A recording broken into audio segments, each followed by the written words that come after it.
Now let me move on to the subject that I really, really wanted to touch on, because it is necessary. Ladies and gentlemen, switching gears, it was announced last Friday that the University of Florida fired its entire diversity, equity, and inclusion department. Governor Ron DeSantis took to social media to say this about the decision.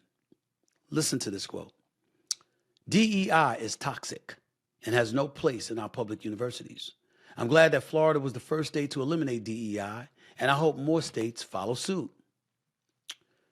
Former Florida and Dallas Cowboys legend Emmitt Smith fired back on social media, blasting his alma mater following the controversial firings. Let's listen to what Emmitt Smith had to say. Allow me to read this to you, please. I am utterly disgusted by UF's decision and the precedent that it sets, Smith wrote on social media. Without the DEI department, the job falls to raise money for the university and continue to advance the academic studies and athletic program, or shall I say that it fails. We cannot continue to believe and trust that a team of leaders all made up of the same background will make the right decision when it comes to equality and diversity. History has already proven that is not the case. Instead of showing courage and leadership, we continue to fail based on systemic issues. And with this decision, UF has conformed to the political pressures of today's time. Florida made its decision to eliminate all of its DEI positions to comply with the Florida Board of Governors regulations. DEI is defined as, quote, any program, campus activity, or policy that classifies individuals based on race, color, sex, national origin, gender identity, or sexual orientation, and promotes differential or preferential treatment of individuals on the basis of such classifications. Before I get any further into my opinion, let me tell you what sparked my desire to touch on this subject. It wasn't even just a ruling. It was Clay Travis, conservative talk show host, speaking on this issue. Now, before I play this clip for you, Clay Travis has been a guest on this show. I've been a guest on his show, on his podcast. So it's not like we haven't seen each other and we haven't spoken to one another. I'll elaborate more extensively after you hear what he has to say here. Listen up. Florida Gators have done something that I think is really important. And for any state attorney general or any red state governor and or their staff that watches this clip, I think every state needs to do the exact same thing. Today, effective immediately, every diversity, equity, and inclusion employee at the University of Florida was fired. They all had to leave. Their jobs ended immediately. The $5 million that was being spent, which is a crazy amount of money, on their salaries will now go back into the general fund, and they will be able to hire actual employees to do actual jobs, not corporate diversity, equity, and inclusion zealots. And I would say this in general. I think every diversity, equity, and inclusion employee on the planet should be fired. This is the foundational strength and basically prerogative of identity politics. There you have it. There you've heard it. So he wants DEI eliminated everywhere. Let me be very delicate with what I'm about to say. And it's important because I want y'all to know several things. Number one, Clay Travis, again, came on this show, made a lot of good points in the past. I respect what he has to say in most instances. I don't always agree. Half the time, at least, I don't agree. But I respect it. And one of the things that we're not going to do, ladies and gentlemen, and I'm speaking especially to my brothers and sisters out there, my black brothers and sisters, we ain't going to be calling him no racist or anything like that just because he feels the way that he feels. We ain't going that route. We're going to stick to the issue at hand, okay? Because he is entitled to his feelings. He's just not entitled to his facts. We have our facts too. And when you talk about diversity, equity, and inclusion, let's make sure we understand a couple of things that are incredibly imperative to bring up. How about history? You see, when you see people like Clay Travis, and especially Ron DeSantis, who just finished getting his butt whipped by Donald Trump throughout the primaries, which is why he had to back out long before Nikki Haley is going to end up backing out. Okay? Trying to beat Trump, and that didn't work. And by that, I mean just trying to echo some of the sentiments that Trump had articulated throughout the years. Didn't work for him.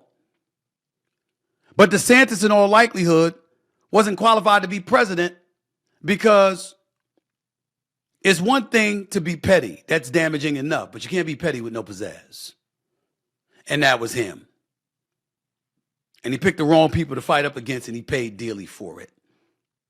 But these kind of issues that Ron DeSantis brings up, that Clay Travis has signed off on, why are we ignoring history? See, Clay Travis, that's my problem. Respectfully. That's my problem. And for those out there that said, oh, him and Clay Travis, whatever, if he wants to talk about it, we'll talk about it. Nobody's running. But that's my problem. History. Why do we ignore history when you take the position that you took? Diversity, equity, and inclusion. What's wrong with diversity? What's wrong with inclusion? Equity might be challenging because not everybody deserves equality, by meaning in terms of opportunities. You got to perform. You got to perform. And I shouldn't say you don't deserve opportunities because everybody deserves opportunities. They just don't deserve the same results. And if that's what you're arguing about and that's what you're fighting about, that's something for the black community to take into consideration because we have to harken back. You see, we have to go back to the existence of affirmative action because DEI essentially emanates from all of that. So when we're talking about DEI, we got to go to its origin, which is affirmative action. Why did affirmative action exist? Why were these some of the things that we have to talk to? It was intergenerational poverty among Black Americans. It needed to be addressed. Jim Crow law, slavery before that, civil rights legislation 64, voting rights legislation 1965. We act like everything has been on an equal playing field. You know better than that, Clay. Why didn't you bring it up? Why didn't you say that? Why didn't you touch on its origin? Why don't we get a bit more specific and talk about when we're talking about affirmative action, which basically was the mother of DEI, essentially. Why don't we talk about that for a second? The first order of business was opportunity. Wanted equal opportunities. When we recognized the fact that access was being denied, then it was access with opportunity. Okay? Where you can make a legitimate argument if you care to defer to history is bringing up the notion that some people put out there, even some from the black community or some advocates for affirmative action. They were asking for equal results. That's where the doors opened. And that hole that you were looking for, meaning some in white America to exploit and take advantage of so you can eradicate such things. That's where the opening took place. Because in a capitalistic society, we're not all supposed to be getting the same results. To the victor goes the spoils. If you're smarter, if you work harder, if you're more efficient, if you're more effective, you get more than people who aren't. We understand that. And had you brought that up and made that argument, as wrong as you might be because of your refusal to really engage and take ownership of history, you still would have made a salient enough point to make your argument a bit more compelling. But you ignored that, Clay Travis. And you're smarter than that, which means you didn't ignore it because you didn't know it. You did it on purpose. You're a lawyer by profession, by study. That's what you studied. You came on this show and talked about how you were in the Virgin Islands practicing law before ultimately you made transitions into this field. You sold Outkick. You got different business opportunities coming up. Man, I ain't got no problems with that. All for it. God bless you. But if you're going to bring up the subject, tell a story. When you want the eradication and the elimination of DEI, why is that? Is it the dissipation of the white populace in the country? Is it the open borders that have more migrants coming into this country? Is it the fact that the white population is dissipating while other populations are growing? And you have some folks in white society that are incredibly worried about their quote unquote position that they've enjoyed for so long? Is it all of those things? If it is, say so. If we're going to talk about it, talk about it. If you're scared, say you're scared. Say it. Because see, black folks been scared coming out of the womb. We recognize that we come out of the womb at a disadvantage. Don't bring up affirmative action when white women have been the primary beneficiaries of affirmative action. Don't bring up affirmative action when it just got overturned, and the only reason that it got overturned was because folks at Harvard of Asian descent were suing the school and the courts got involved. Let's not forget all of those things. I did it. Did you think I would? I wasn't going to do that. Why would I do that? Supreme Court Justice of the United States, majority 6-3, overturns 2 lower courts' decisions to say that Harvard's admissions program violated Title VI of the Civil Rights Act of 1964 because Asian applicants had a lower likelihood of acceptance over the students of color. So the very thing that was supposed to help students of color have now been used against them. Not because of white America. It was because Asians, another minority in this country, was suffering because of it. And these kind of things that have transpired, these are exactly the kind of things that folks are talking about. When Ed Blums and his Alliance for Equal Rights group announced a lawsuit against some venture capital firm, and the kind of things that have been taking place over the last 30 years where dark money groups have spent an inordinate amount of time and resources challenging affirmative action in college admissions. And now they went about the business of targeting corporate America, targeting universities and what have you. And as a result, it's emboldened some of these college universities to consider, in the case of the University of Florida, to flat out eradicate DEI. I am not saying, nor am I sitting here in defense of every single individual that has been a proponent of DEI, nor their actions. We're not specifying anything. I'm speaking in a very generic and general perspective when I say or ask respectfully to a Clay Travis of the world, why'd you leave history out? Why did you leave out what provoked DEI? Why did you leave out what provoked affirmative action? To sit up there and call for its eradication across the board, where race and color and gender and sexual orientation and all of this other stuff doesn't get taken into consideration. Why do you ignore why it existed to begin with? If you acknowledged why it existed to begin with, and you said that was then, this is now, I would feel you. Because at least you're taking ownership of the iniquitous acts of the past by your race of people. Not all, not most, but some. And if you take ownership of it, then you're empowering yourself to change it. But if you don't take ownership of it, you could never, ever, ever be inclined or provoked to change.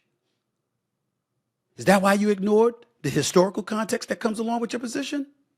I'm just wondering. Should DEI be modified? Absolutely. Should certain flaws in DEI policy be addressed? Absolutely. But to call for its out and out eradication is to ignore history and the role certain people played in its existence to begin with. We cover sports, Clay Travis. You know that. You've been covering sports for years. Why the Rooney Rule exist? There were qualified African Americans looking to be coaches in the National Football League for years. Why was it implemented in 2003? Why was it modified just years ago? Why was it still a problem until recently? Because you had the white establishment, the white power brokers within the National Football League that was so egregious in ignoring the possibility that there were African Americans and other minorities very qualified to be head coaches. Even the league got involved itself with Commissioner Goodell and others and forced its implementation. You know this, Clay. You cover sports. How is DEI any different? The existence of DEI is an indictment against a history in America that far too many want to ignore and act as if it either never existed or there's no way in hell it could still be in existence today. You want to be at the 50-yard line with a 50-yard head start, and you want to stay in that position instead of having to allow folks to catch up to the 50-yard line so we can ultimately engage in a fair and equitable and inclusive race. That's what this is about, Clay Travis. You know that. Because the one thing I would never accuse you of is being dumb. You ain't dumb, my man. You're very smart. What you left out in terms of specifics should have been in there.